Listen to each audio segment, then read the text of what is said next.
Hoy voy a hablarles acerca de quién es Dios. Se oye mucho hablar acerca de la Trinidad, ¿sí? Siempre lo hemos escuchado por años. Y es un tema que debe de ser aclarado antes de seguir los temas de Apocalipsis, ¿sí? Entonces yo veo la necesidad primeramente de dar este tema antes de continuar con los temas que hemos venido hablando acerca de los sellos, acerca de la marca y de todos estos acontecimientos. Esta doctrina de la Trinidad nace porque había una discusión por muchos años, que como 3 siglos, en el año 325, Constantino hace un concilio para aclarar estas dudas que tenían ciertos eruditos de esa época, no judíos sino romanos, ¿sí? ¿Qué era lo que se manifestaba en ese cristianismo? Y ellos trataban de descifrar, pero sin el conocimiento de la Torá, de la ley de Dios, ¿sí? Pero en este concilio de Nicea, Constantino, es una historia larga, formula la segunda parte del conocido símbolo de la fe que ellos estaban creando, organizando. Recuerden que cuando los romanos tenían doblegada a los israelitas, sí, eran una colonia romana, dice la Escritura que el mover del Espíritu de Dios, después de que el Señor muere, después de que el Señor resucita y el Espíritu de Dios viene y se manifiesta en la fiesta de Shavuot, o llamada Pentecostés, y comienza a crecer esa predicación de la palabra de Dios. Fueron los romanos los que los bautizaron, los que llamaron a estos judíos, porque predicaban al Mesías, como cristianos. Fueron ellos, lo dice la misma Escritura, no lo dice Jesús, no lo dice Yahshua, los llamaré a vosotros cristianos, sino que fueron los mismos romanos que por desprecio los llamaron de esa manera, lo que hoy llamaríamos bullying, ¿sí? Este movimiento iba creciendo, le llamaban el camino, le colocaron muchos nombres, pero los romanos tenían sus dioses, ¿sí? Esos dioses greco-romanos tenían padres, madres e hijos.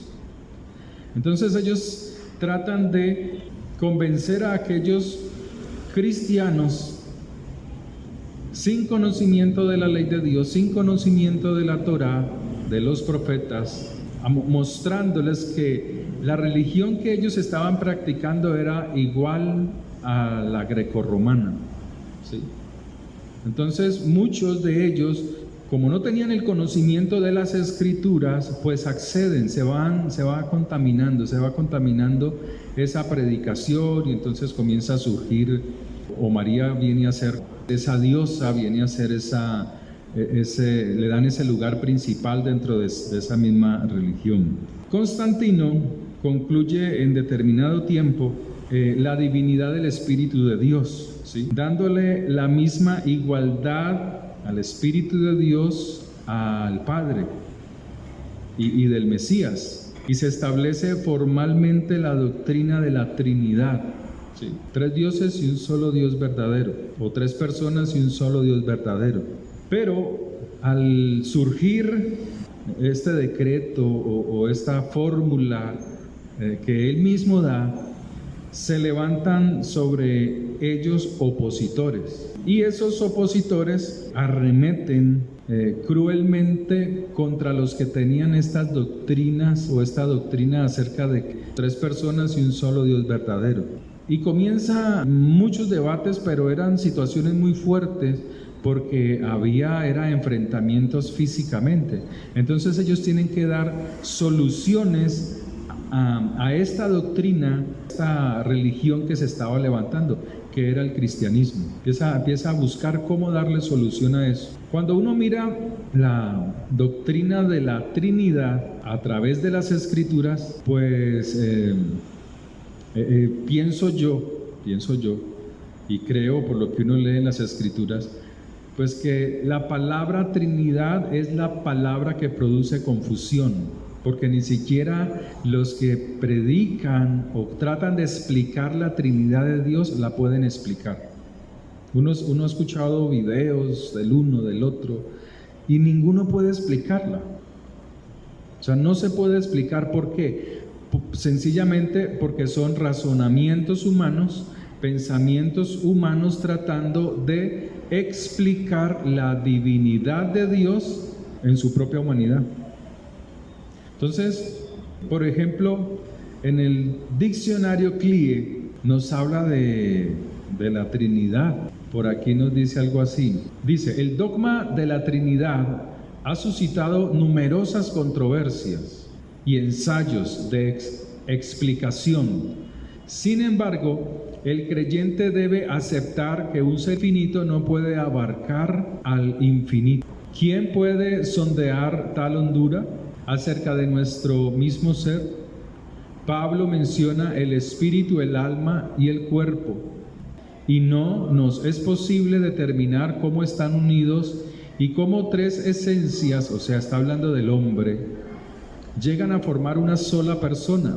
El hecho revelado de tres personas en el único ser de la deidad, manteniendo en el contexto de este único ser una relación interpersonal de amor y comunión mutuas, no puede ser rechazado como contrario a la razón. No hay ninguna contradicción, no se afirma que Dios sea una persona en tres personas, sino tres personas en un solo ser.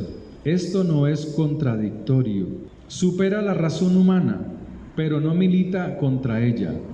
La negación de esta verdad, o sea, de la Trinidad, no proviene de una imposibilidad lógica. Nuestra incapacidad de comprenderlo se debe a nuestra limitación, o sea, ni siquiera estos escritos pueden explicar con claridad la Trinidad. Y así pasa con muchos expositores de la Trinidad. Es una doctrina que debe de ser aceptada, o sea, acéptela.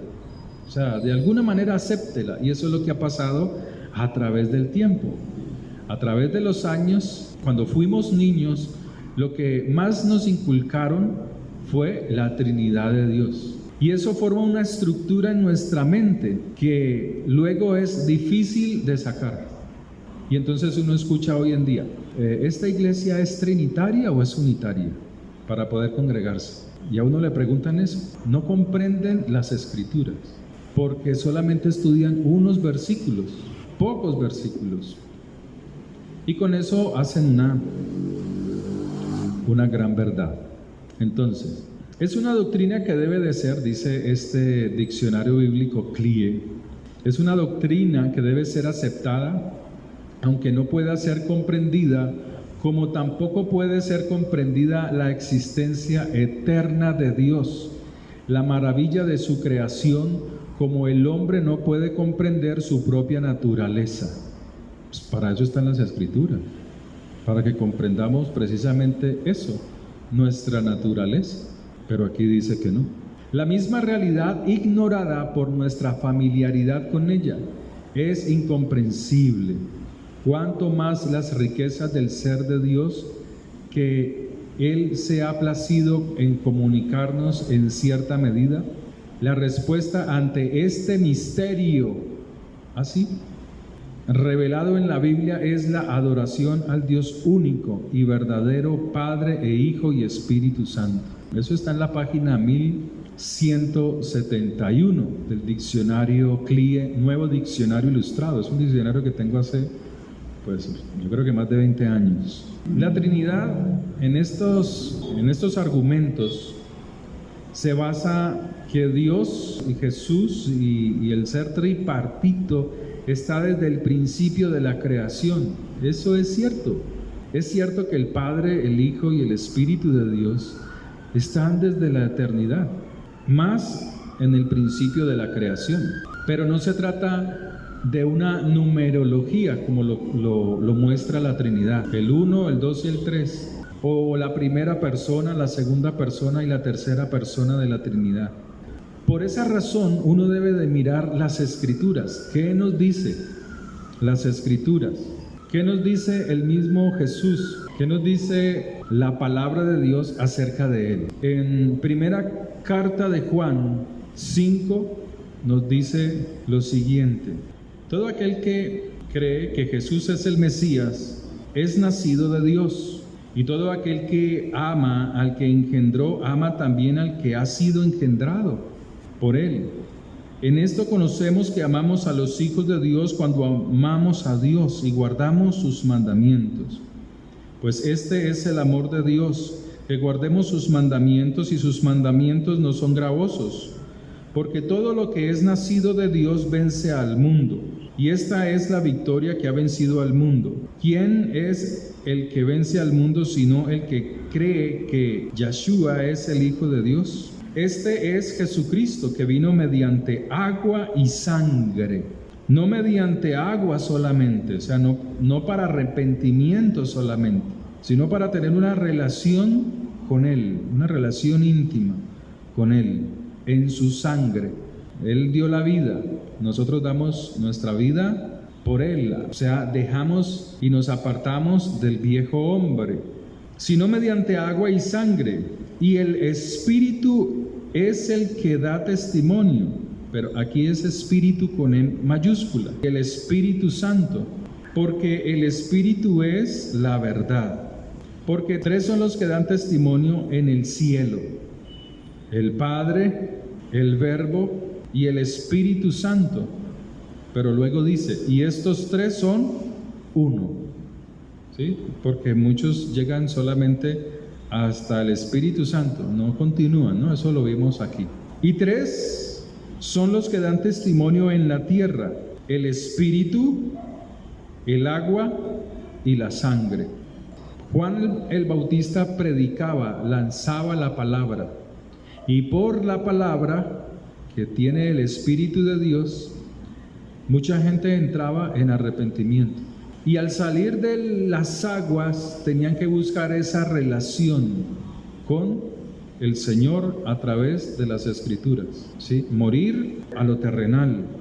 Entonces dice la Escritura, verso 8, y tres son los que dan testimonio en la tierra: el Espíritu, el agua y la sangre, y estos tres concuerdan, o sea, no están divididos, no son tres personas, porque el ser persona es tener cada uno un propio pensamiento, cada uno tiene una mente, y aquí está diciendo que estos tres concuerdan, o sea, estos tres son uno, estos tres están unidos en un solo pensamiento. Si recibimos el testimonio de los hombres, mayor es el testimonio de Dios, porque este es el testimonio con que Dios ha testificado acerca de su Hijo. El que cree en el Hijo de Dios tiene el testimonio en sí mismo. El que no cree a Dios le ha hecho mentiroso, porque no ha creído en el testimonio que Dios ha dado acerca de su Hijo. Y este es el testimonio, que Dios nos ha dado vida eterna, y esta vida está en su Hijo. O sea, el Hijo, Yeshua, se envuelve en carne para poder hablarle al mundo, para poder mostrar el retorno al Padre. O sea, no lo puede hacer en espíritu, porque el mundo no estaba conectado, su alma no estaba conectada con el Espíritu de Dios. Es a través de Jesús, a través de Yeshua, que nosotros tenemos relación con Él, que nosotros conocemos su Espíritu y podemos, como dice Juan 14, ser uno con Él, ¿sí? Entonces la misma Escritura nos muestra que tres son los que dan testimonio en el cielo: el Padre, el Verbo y el Espíritu de Dios, y estos tres son uno, ¿sí? Eso dice primera carta de Juan. En el Evangelio de Juan 4:24 nos habla acerca de quién es Dios. Yeshua está hablando con la mujer samaritana. Jesús le dijo: mujer, créeme, que la hora viene cuando ni en este monte ni en Jerusalén adoraréis al Padre. Este es un versículo también de mucho cuidado, ¿sí? Se malinterpreta, pero sigue diciendo, verso 22, vosotros adoráis lo que no sabéis, nosotros adoramos lo que sabemos, o sea, adoramos lo que hemos aprendido y escudriñado, ¿sí? Recuerden que los judíos tenían una enseñanza de quién es Israel y de quiénes son ellos para Dios desde la niñez. Ellos conocen, saben quién es Dios, conocen mucho más que el mismo cristianismo. El cristianismo se jacta de conocer mucho de Dios, pero no. Uno habla con personas que practican el mesianismo, el judaísmo, y le dan vuelta seca en la enseñanza. Y por eso hay que estar escudriñando, porque ellos también, cuando uno estudia, ellos se quedan asombrados de las cosas que Dios le enseña a uno. Entonces, dice, mas la hora viene y ahora es cuando los verdaderos adoradores adorarán al Padre en espíritu del hombre, en minúscula, y en verdad, porque también el Padre tales adoradores busca que le adoren. Dios es espíritu. Fíjese que no dice Dios es persona. Eso lo dijo Constantino. Eso lo dijo el Concilio de Nicea. Parece ser que ni siquiera le preguntaron a Dios. Pero Yeshua está diciendo aquí, Dios es espíritu. Y los que le adoran en espíritu y en verdad, es necesario que haya esa relación del espíritu del hombre con el espíritu de Dios para poder llevar a Dios una verdadera adoración, ¿sí? Entonces aquí vemos que Dios no es persona, es espíritu. El Señor tuvo una conversación con un escriba acerca de estas cosas, acerca de cuál es el mayor mandamiento, el principal mandamiento. Y esta conversación la vemos en Marcos capítulo 12. Acercándose uno de los escribas que los había oído disputar y sabía que les había respondido bien, le preguntó: ¿cuál es el primer mandamiento de todos? Jesús o Yeshua le respondió: el primer mandamiento de todos es: oye, oh Israel, oye, eso es fundamental. Es primordial saber oír al Señor en las Escrituras. Es el primero. Presta atención y escucha, porque Israel, al salir de Egipto, lo primero que Dios hace es instruirles en que Él es el único Dios. El Señor está citando Deuteronomio 6, verso 4. Oye, oh Israel, el Señor nuestro Dios, el Señor uno es. Es lo primero. No le está diciendo, no le está hablando de la Trinidad, no le está hablando de que Dios son tres personas, no. El Señor está citando un mandamiento que fue dado a Moisés. Por eso Él dice, de mí habló Moisés. Sigue diciendo, y amarás al Señor tu Dios con todo tu corazón. O sea, amarás al Señor tu único Dios con todo tu corazón y con toda tu alma y con toda tu mente y con todas tus fuerzas. Este es el principal mandamiento, o sea, no hay otros dioses. Pero para poder nosotros relacionarnos con el Padre, lo hacemos ¿cómo? En el Espíritu. Sí, es el Hijo el que abre el camino a través de la sangre del Mesías, para que nosotros tengamos una relación directa con el Padre. El Señor, para poder darnos a conocer su reino, tiene que enviar a su Hijo envuelto en carne para que el ser humano se favorezca con ese acto de humildad y nosotros, la humanidad, volver al Mesías. O sea, en el cuerpo del Mesías, como ser humano, no cabía toda ese poder y esa fuerza. Por eso cuando Él está en cierto lugar, de un momento a otro viene una transformación de Él y Él está aparece al lado de Moisés y de Elías. Porque cuando viene la presencia de Dios, cuando está en el lugar que le corresponde, todo lo que es humano viene una transformación. Y Él hizo eso, Él mostró una partecita de lo que es su reino. Se lo mostró a Pedro y a estos otros 2 discípulos. Eso le pasó a Moisés cuando subió al monte a orar. Cuando se encontró con el Señor y Él baja, su cara dice que resplandecía. ¿Por qué? Porque hay una relación directa con Dios, limpia, pura. Entonces el Señor aquí nos dice que este es el primer mandamiento. Oye, presta atención, oye, oh Israel, el Señor nuestro Dios, el Señor uno es. Entonces vemos que el Señor no está hablando de 3 personas distintas y un solo Dios verdadero. No está hablando de que son personas. Él habla de que es espíritu y que en Él hay una unidad en la cual quiere que nosotros también participemos. El que ama mi palabra y la obedece, el que ama mis mandamientos y le obedece, ¿sí? Juan 14, Él dice que en un momento dado, dice, nosotros vendremos a Él, moraremos en Él, haremos morada en Él y seremos uno con el Padre, uno con el Hijo, uno con su Espíritu. O sea, caminaremos conforme a su palabra, a su mandamiento, ¿sí? Es eso. En Hechos de los Apóstoles, capítulo 17, verso 29, nos dice la Escritura: porque en Él vivimos y nos movemos y somos, como algunos de vuestros propios poetas también han dicho, porque el linaje suyo somos. O sea, Él está diciendo que son linaje de Dios, ¿sí? Y que por causa de este linaje, pues caminan conforme a lo que Dios ha establecido.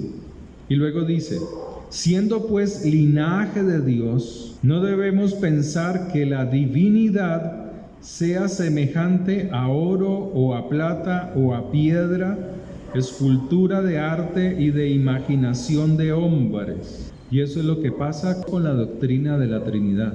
Constantino quiso explicar la divinidad de Dios en su propia imaginación. Es que si algo tiene el cristianismo evangélico, ¿sabe qué es? Que es copia del catolicismo. Todo es copia del catolicismo. Lo único es que no adoran la Virgen, pero adoran otras cosas. Pero celebran la Navidad, tienen esta doctrina, celebran una Pascua que no tiene nada que ver con el reino de los cielos. Tienen las mismas características. Lo que pasa es que no se ponen toga, no se ponen esa vestimenta, no comen hostias. Pero es lo mismo, las enseñanzas son las mismas. Interpretan de acuerdo a su imaginación las Escrituras. En Primera de Tesalonicenses, como leíamos ahora, en el capítulo 5, nos habla Pablo de nosotros mismos, o sea, de nuestra naturaleza humana, de nuestro ser. Y nos dice así: y el mismo Dios de paz os santifique por completo. O sea, mire la santificación hasta dónde tiene que llegar.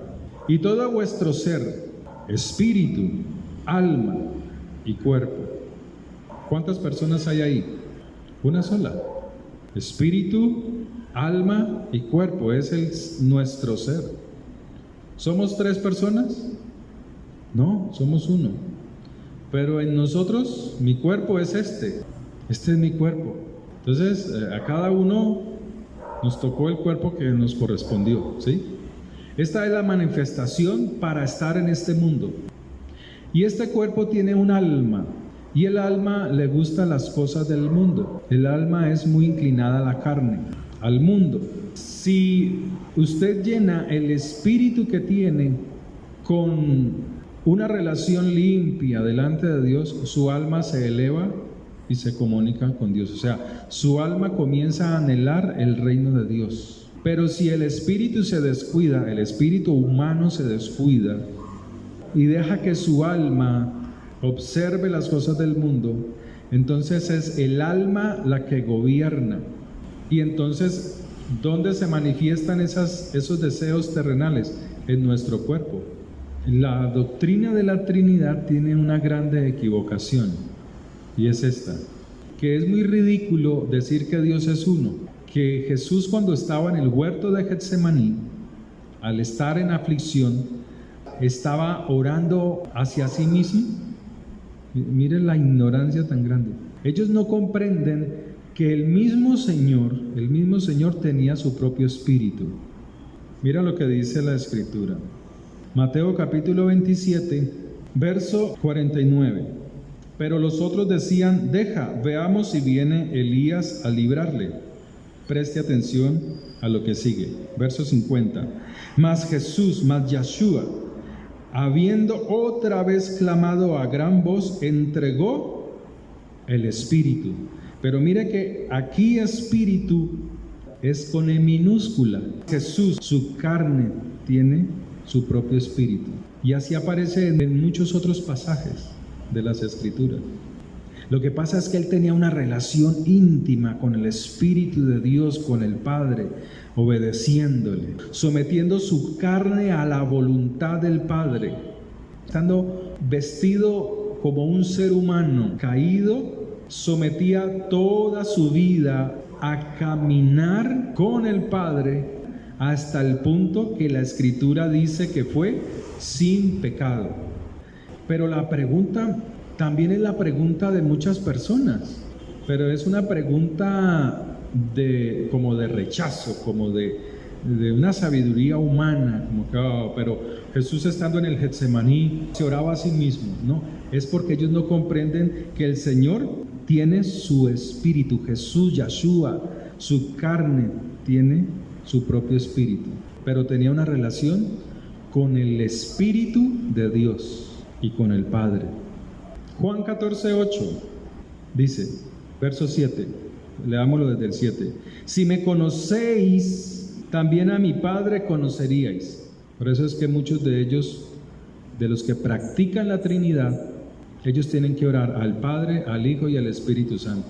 Y si no lo hacen, se sienten incompletos, se sienten que algo faltó. ¿Por qué? Porque hay algo que no les da esa tranquilidad. ¿Y qué es?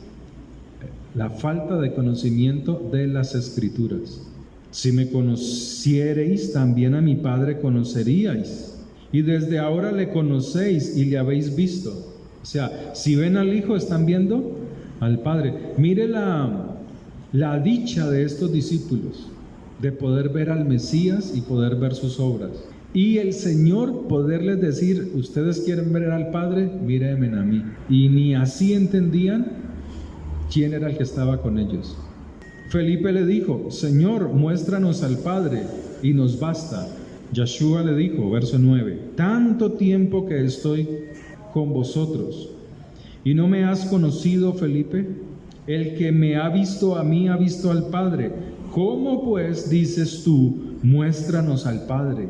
¿No crees que yo soy en el Padre y el Padre en mí? Las palabras que yo os hablo, no las hablo por mi propia cuenta, sino que el Padre que mora en mí, Él hace las obras. Creed que yo soy en el Padre y el Padre en mí. De otra manera, creedme por las mismas obras. Ahora mira lo que dice: de cierto os digo. O sea, esa palabra de cierto, esa frase, esa repetición es algo ciertísimo, que no cambia, que es verdadero, que hay que ponerlo en práctica. Y él dice: de cierto os digo, el que en mí cree con obediencia, las obras que yo hago, él las hará también. Y aquí muchos piensan que son milagros, y no es eso no es lo principal, porque él viene hablando de su obediencia a Dios, del sometimiento a la palabra. Y aún mayores hará, porque yo voy al Padre, y todo lo que pidieres al Padre en mi nombre, en el nombre de Él. Muchos se las pasan: Padre Santo, Espíritu Santo, Padre Jesús, y es una confusión, y es una intranquilidad. Es cierto que se puede hacer, pero estando seguro de quién es Él. Si no, muchos no están seguros en sus oraciones, porque tienen una Trinidad. Esa numerología no los deja tranquilos. Y todo lo que pidieres al Padre en mi nombre, ¿en el nombre de quién? De Yahshua HaMashiach, pero estando en obediencia con Él, lo haré para que el Padre sea glorificado en el Hijo. Si me amáis, guardad mis mandamientos, y yo rogaré al Padre y os dará otro consolador. ¿Por qué les da otro consolador? Porque Él en carne, en ese cuerpo, no podía meterse en el cuerpo de la otra persona. Tiene que ser, por el Espíritu de Dios. El Espíritu de Dios es el que hace eso. Cuando alguien abandona el viejo hombre, el Espíritu de Dios viene y mora en esa persona. Por eso Él dice: yo me voy para que venga otro consolador y esté dentro de ustedes, esté en ustedes. Es porque Él estaba en un cuerpo de carne, no podía entrar, no podía meterse en el cuerpo de otro.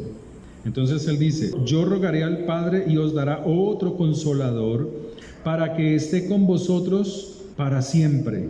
¿Y cuál es ese consolador? Él dice: el Espíritu de verdad, o sea, mira lo que dice, el cual el mundo no puede recibir, porque no le ve. Por esta causa fue que Él se envolvió en carne, porque el Espíritu del hombre no podía recibir el Espíritu de Dios. Él tenía que bajar, envolverse en carne y hablarle al mundo, a la humanidad, dirigirlos, volverlos a traer de retorno al Padre.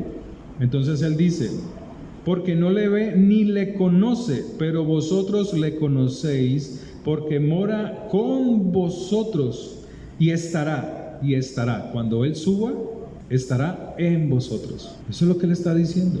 Cuando Él viene y mora en nosotros, ¿nosotros qué venimos a hacer con Él? Si estamos en obediencia, uno con el Padre, uno con el Hijo, uno con su Espíritu, es porque estamos en la misma obediencia, haciendo su voluntad. Es eso. No es Trinidad, no son personas, no tres personas, no, eso es. Malaquías 4:2, para dar un ejemplo, porque la doctrina de la Trinidad no lo puede hacer, no puede dar un buen ejemplo acerca de la Trinidad. Pero Malaquías 4:2 nos dice: mas a vosotros, los que teméis mi nombre, nacerá el sol de justicia. El Padre es llamado el sol de justicia. Y en sus alas traerá salvación, y saldréis y saltaréis como becerros de la manada. Él es el sol de justicia. Juan capítulo 1, verso 9. Aquella luz verdadera que alumbra a todo hombre venía a este mundo. En el mundo estaba, y el mundo por Él fue hecho, pero el mundo no le conoció. A lo suyo vino, y los suyos no le recibieron. Mas a todos los que le recibieron, a los que creen en su nombre, les dio potestad de ser hijos de Dios, los cuales no son engendrados de sangre, sino de Dios. Y aquel Verbo fue hecho carne y habitó entre nosotros, y vimos su gloria, gloria como del unigénito del Padre. O sea, Él tenía la misma gloria, pero estaba en un cuerpo de carne, lleno de gracia y de verdad. ¿Sí? Pero mira lo que dice: Él es la luz. El Padre es el sol de justicia, y Yeshua es la luz. ¿Y el Espíritu Santo qué viene a hacer entonces? Y el sol como estrella produce luz, también produce calor. No son tres soles, sino que es uno solo. Y asimismo es el sol de justicia, el Señor Dios Todopoderoso. Padre, te damos gracias por tu palabra. Bendigo este tiempo y te doy gracias por tu misericordia, por tu favor, Señor. Gracias por ayudarnos, por levantarnos, por prosperarnos.